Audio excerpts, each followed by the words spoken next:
Mohan sir, welcome to the Founder's Dream. How is it today? Thank you. I'm fantastic. How's things in life? Good. Thank you.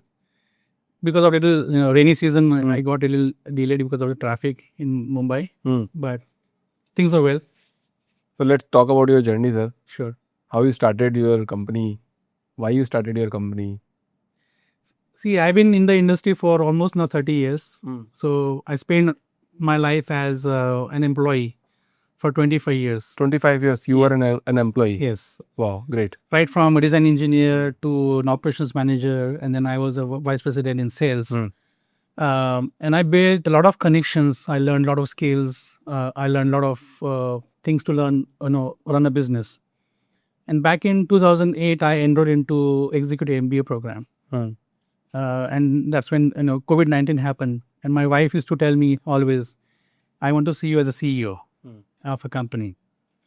And that wasn't possible when I was working as an employee because there were large organizations, the people ahead of me, smarter than me. So when COVID-19 hit and we had enough money in the bank, we just thought to give a shot. Let's start our own company.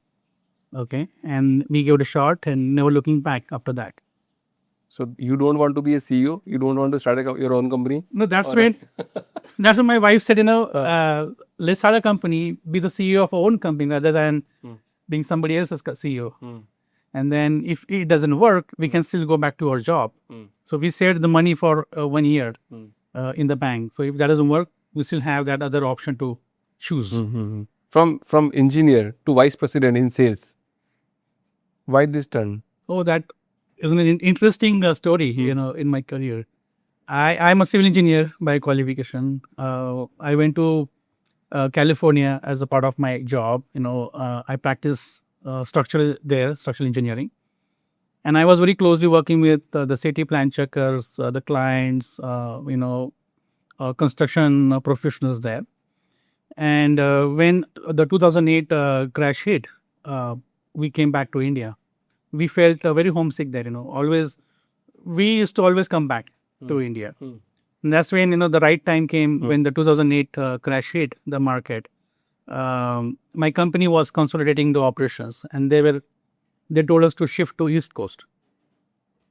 So we said, I and my wife Pankaja, we were brainstorming what to do. And we thought it's maybe a better idea to come back to India at the time. And when I came back to India, that was a good time and the market was down. I had enough time in my job to do something else. So I thought of pursuing an MBA from Symbiosis. And that was a very right decision we took at that time, which gave me a good perspective of the business, HR, sales, marketing, finance. And when this COVID-19 hit, I think that's when we thought, let's give it a shot. And it was successful? Yes. We were not sure because living such a good lifestyle, I had like 2 houses, 2 flats, a Mercedes when I was an employee. So leaving all that, leaving behind and getting into an uncertain future, that was a big challenge. But we took a chance. Yeah. So from 2 employee to 100 employee, what was your biggest sacrifice? I mean, this lifestyle, I was so, good money, good position in Pune, right in Pune. With 2 kids, I think that was a perfect lifestyle. So giving that up was a big challenge. I think that's the biggest sacrifice I would say in my life. But you can earn more money now, no? Yeah, but when we left that comfort and we chose to take a plunge to start our own venture, luckily we got success, and then we just keep talking to multiple clients, and we got deals over deals, and never looking back after that time. So only your wife said you should be CEO. That is the only motivation you got it? Or Actually, something no, that? it was in my mind for many years, but I was not able to dare. It was that psychological, the fear is you have always in your mind, you might fail. And, we have very distinct personalities, my wife and I. I'm a kind of a playing safe guy, and she's like, let's take a chance. Okay, so she always used to motivate me, encourage me to take decisions. Even taking admission to MBA wasn't easy, or going to LA, as an H1B immigrant wasn't easy, or coming back to India, that wasn't easy. So she always supported me in my every decision. So today, how you balance business and marriage as a co-founders? That's a very common question I get from many people. It's not easy to separate your personal and business discussions, especially when your spouse is there with you. So we have found a very interesting way to design that. So we have blocked an hour every day in our calendar. So we meet You every blocked day. it? Yes. So it's actually formal meeting in the office. So we blocked 1 hour every day to discuss business. But Abhishek, it's not. See, you cannot separate personal and business. So sometimes it spills over. We talk about a lot of things over dinner, even during vacations. Yeah. And that might hurt, our personal, emotions and feelings. So there is no personal and business. It's only one thing now. We try to minimize it. We try to minimize as much as possible. But when you not were easy though. when you were doing job, that time it was much easier, right? Personal Yeah. and professional life. Job is always easier. Always easier. Yeah. And you have if something goes wrong, at least you have your boss to cover it, and now I have like 100 people to take care of. I can take a chance. One of my decisions if it goes wrong, it might hurt those 100 families. So it is not easy Correct. in this role. So entrepreneurship is a roller coaster life. Yes. It's a very hard, very hard. Yes.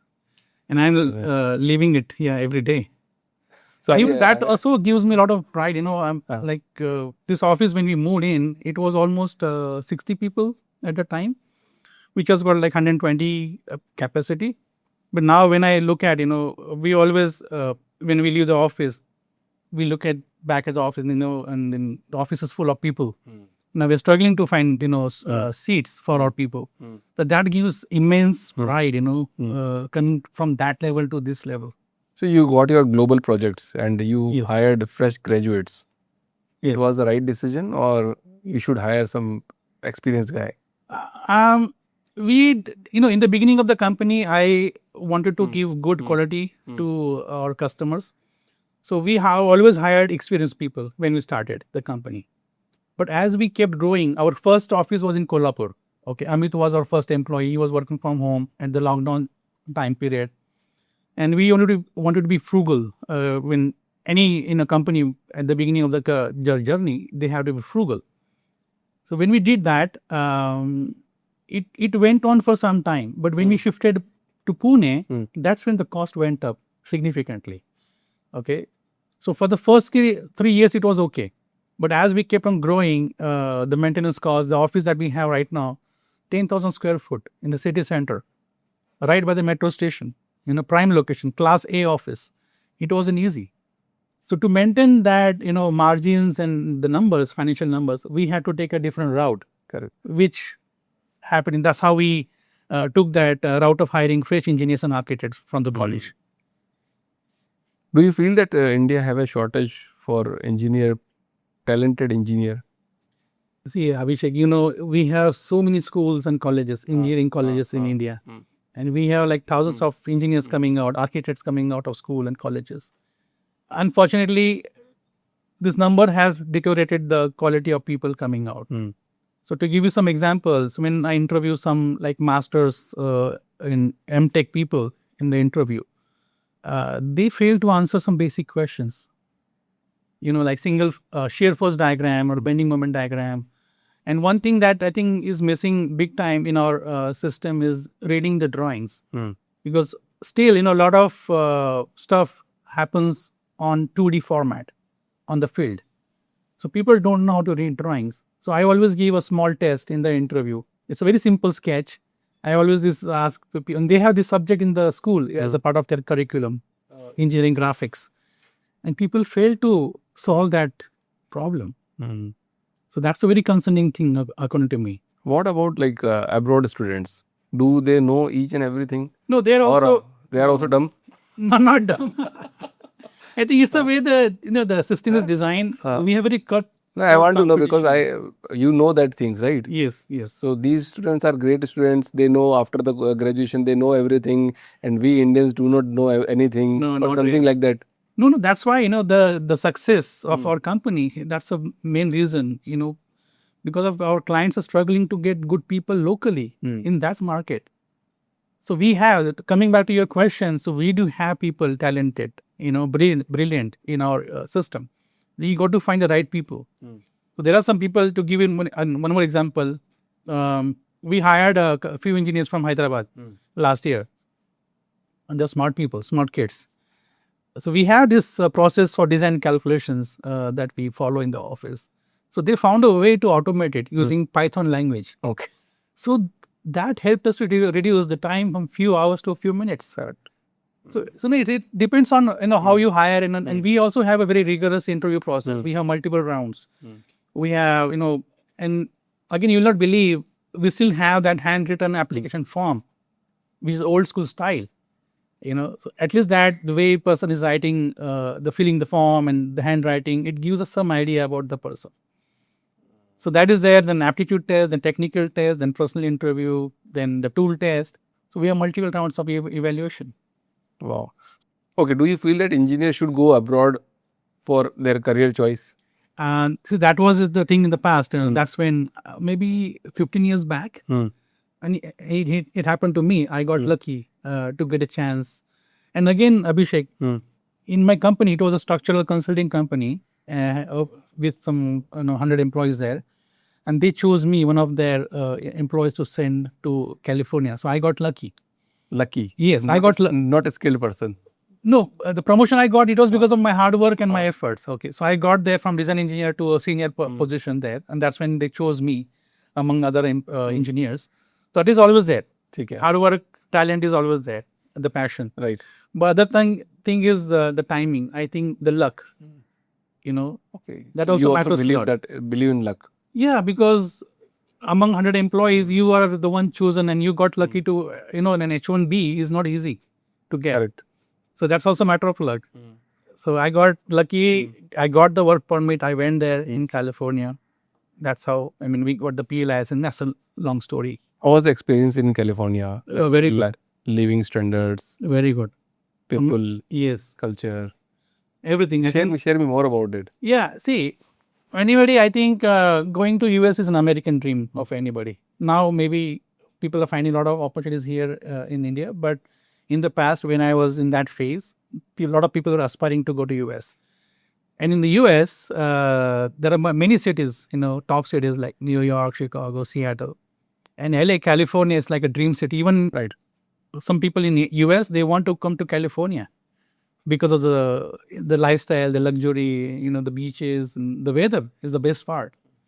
So, and the one thing I can share is that we traveled in the US so much that we haven't traveled that in India as much. So every weekend, in that time I used to use GPS. So take the car out, put the GPS on, and just go anywhere you want. So driving around, and I love driving. I love cars, so renting different cars there, and the road conditions and everything. So, and my daughter Tanvi, she also, lived that life. She was in preschool, and she learned Spanish language as part of her school curriculum.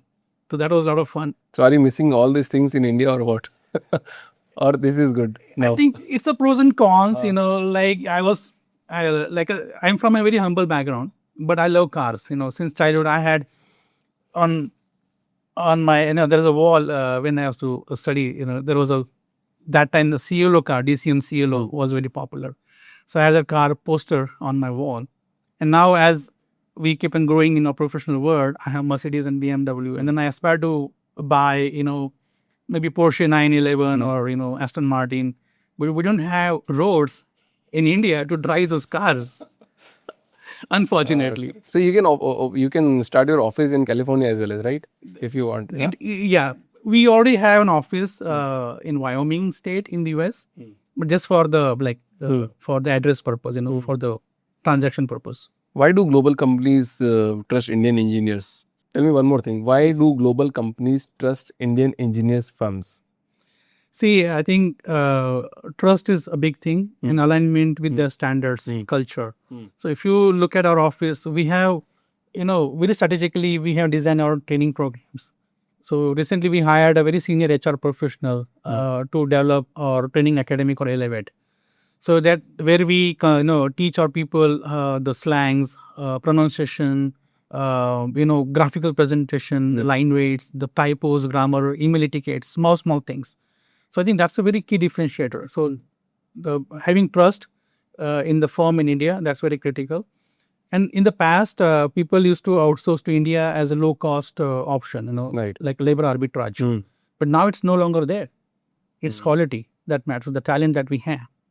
So they have to build trust to make that relationship successful. So your company name is ACE Global. AEC. AEC. Yes. Acha, not ACE. It's Target AEC. Yeah. Target AEC Global. Yeah. AEC means architecture, engineering, and construction. Okay. So who is your target clients? They are like, we work multiple, it's AEC industry, construction industry. So they could be an architect, structural consultant, a contractor, or a trade contractor. What you do for them exactly? Yeah. So in a layman's language, we help architects to create construction drawings or permit drawings that go to the city to get the permit so they can start construction. Structural clients, we also help them on with structural calculations, and which is not easy to outsource. It comes with a lot of design liability. If you make a small mistake, the building might collapse. Right. A small parameter or equation in the design, the building might collapse. So that's also not easy to outsource, and we have been very successful in that field. Third is working with contractors. In all these big buildings, a lot of data centers and EV battery plants are coming up. So there we help the clients on the clash coordination, the BIM modeling side. So all the models are there on the cloud. We run the clashes, and we also work with trade contractors like facade or curtain wall fabricator. Okay, now got it. So what makes the Target AEC Global different? So all these trainings program that we have developed in house, and the biggest asset that I have is my PE license, and I travel a lot. So when I travel to meet with customers, they get the confidence. Yes, these guys know their stuff. Again, to give you one example, a lot of projects in the US are built with wood, the wood frame construction, Correct, which right. is not at all in India. Right. So in that wood frame construction, they use rafters and joists and in a lot of other specific wooden materials. Yeah. Like in layman's language, they use 2x12 or 2x14, 2x10. Those are the members they use. But when you draw in AutoCAD or Revit, they are not 2x12 or 2x10. So that's very small thing. People would not know. So we go to that level, that minuscule level, to teach our people.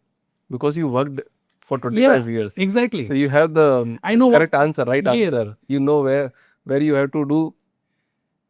So that's maybe I can talk about our core values. Right? So we live our core values. It's called HEART. So it stands for HEART: honest communication, and enriching relationship, relentless customer satisfaction, tenacity, and attention to detail. So those are always critical parameters our clients appreciate. To give you an example from last week, I got an email from a client. So he was questioning, why don't you use superscript and subscript in the design report? So again, in layman's language, if you want to write 2 square is equal to 4, right. If you write 2 equal to 4, that will make a complete difference, right? So that 2 goes on top of 2. That's what matters. Correct. So such small things that matter a lot. Is AI helping your company? Right now we are using it. See, we have a lot of people from rural background in our office. They speak Marathi, since childhood. Not very good in English. So they use a lot of ChatGPT to write emails. So they put their thoughts in Marathi and English, and it throws an email in a good language. That's the primary use, I would say. But the other thing that we have learned recently, plan check corrections. So when you send projects to our clients, they have to submit to the city to get the permit. And in California, because of the earthquake regulations, they have multiple rounds of corrections. So some jobs can get like 4 times corrections. That will delay the whole process of getting permit. Then the delay and the construction cost of everything lost to the client. So we have found a very interesting way. So we use checklists before we submit the drawings to the city using AI. So that's one part which helps our clients a lot. Also in-house, because we have a lump sum fee, fixed fee to the customer. So that saves us money also on our end. And the other angle of we use is estimation. When we get proposals for bidding, we use AI to prepare estimate. Hmm. So which used to take a couple of days, 3 days in the past. Now it's a matter of a few hours. You also do bidding for the US clients. I mean, the jobs we get for design and the BIM modeling, Okay. not for design, Uh-huh. not for construction, Hmm. but for design Okay. and calculations. Hmm. So that that time is non-billable. Okay, so I'm saving all the non-billable time, and that the team can spend on billable work. Hmm. So how can an Indian firms build a world-class institution reputation? I think it's a combination of all we spoke about, eye for detail, and we should not treat this relationship as vendor-customer relationship. It has to be a partnership, strategic partnership. Like I'll give an example. One of my clients, it's a big contracting firm in the US. So he gave me chance to make a presentation in their annual retreat, where all their executive is there, top executives. So that's very rare, event to happen. So we want to develop that kind of relationship where the customers doesn't treat us as a vendor. It's like a partner. How's the Indian clients and abroad clients? Are the mindset is different? I think it was a very short stint for me to work in the Indian market. It's definitely different. Give again a few examples. A lot of my clients, on the payment side, they're very prompt. The moment I send the invoice, within 2-3 days, I get the payment. And in some cases, I mean, people go beyond extra mile. They also like tell us, "Hey, I'm going on vacation. Send me your invoice now, so I can pay you and I can go." Correct. So that's a big difference, I would say. Wow. So how do you crack your first client? It was one of my, like I said, I was in US back in 2008. So I built a lot of connections at that time. So I reached out to one of my friends. Hey, I'm starting this. Are you? They help you. Yeah. I mean, it's always, I always tell my clients, take baby steps. Let's take baby steps. Start with something small. So he gave us a small house in the beginning, and then we kept going, getting more and more houses. And that built our first portfolio, marketing portfolio, and then which brought the next customer. So after your career break, how did you crack the California PE exam? Oh man, that was a tough period. After such a long gap in studies, and California, like I said, so one of the difficult state to get the license from because of the earthquake seismic requirements. And they also have these two special exams called seismic and surveying. Surveying, I don't know why it is there, it's a little weird, but they have these additional exams compared to other states. So they have one national exam of 8 hours, 2 exams of 4 hours each, which is a very unique thing. So preparing for that wasn't easy, after such a long gap. And I think beyond that, you also need to pass one more exam to qualify for the PE exam, which is called FE, Fundamentals of Engineering. Okay, and in that exam, you have syllabus from your 11th and 12th grade, your physics and mathematics. Okay. So that, I think FE was more tough than California PE. Oh. So you have a very rich experience in terms of job, and now you are doing your own business. Yeah. So what is the one piece of advice for 22-year-old engineer? Not for all guys, for engineers. Yeah.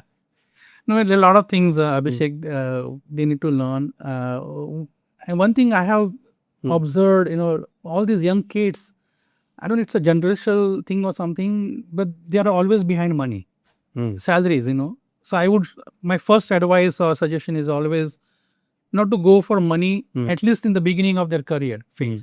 Focus on learning, not earning salary at in the beginning of the career.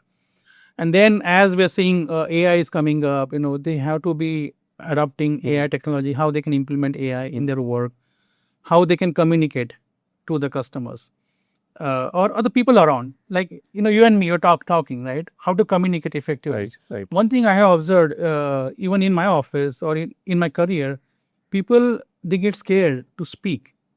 Even in a small function in the office, people don't speak. This is the biggest challenge. Yes. Biggest. I think I think maybe if you compare that with the people abroad, that's a big difference, I would say. And the last thing I would like to say is learning, continuous learning. Never stop learning.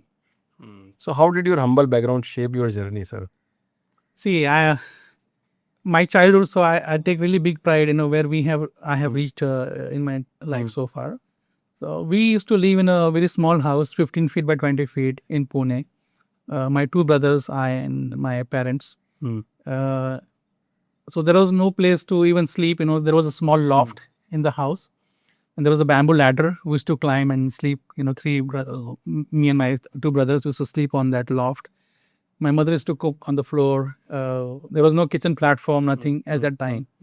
And you can't imagine, in that setup, you don't have a good place to study. So I found a very interesting way. So you'll find it funny, very weird if you hear it now.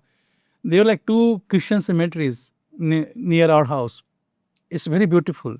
Okay, greenery and a lot of marble statues, and now they have peacocks. Right, as we speak. So I used to go and study there. Okay. Wow. And my father was a clerk. My mother, she was a homemaker. So until 10th, they valued education a lot. So they supported me on the education and everything. But after that, I had to fund my education on my own. So I had to work as a part-time person, as a delivery boy. Even newspaper delivery I did, when I was in that time period. Even in the engineering, even when I went to engineering, I used to work from 6 p.m. to 10 p.m. At a dentist as his assistant. So that was a very, I think, struggling period, I would say, to come to this level. I think you told one thing here. So, in India, especially in India, I think education is the only ladder from where you can climb. Yes. And you can be successful. Yes. There is no other option. No shortcut. Education is must. Yeah. Because somebody is saying you why you are sending your kid to school or something like that. But there are so many people in India who are not getting any kind of education. But if they will get an education, they can be successful. Yes. Absolutely. If I'm not wrong. Yeah, I think that's the key. That's why if you see my career profile, my 12th, my engineering degree, then my executive MBA. Even now, Abhishek, I don't know if you know, but even now I keep learning new skills. So a couple of years back, I enrolled myself into a program called Ara Samasti. Ara Samasti. Yeah, it means build a company that is worthy of existing, which is run by Mr. Manish Gupta. Okay. So it's like a 1-year program. Every month you have some sessions on different functions. So how do you take your company from orbit 1 to orbit 2? Okay.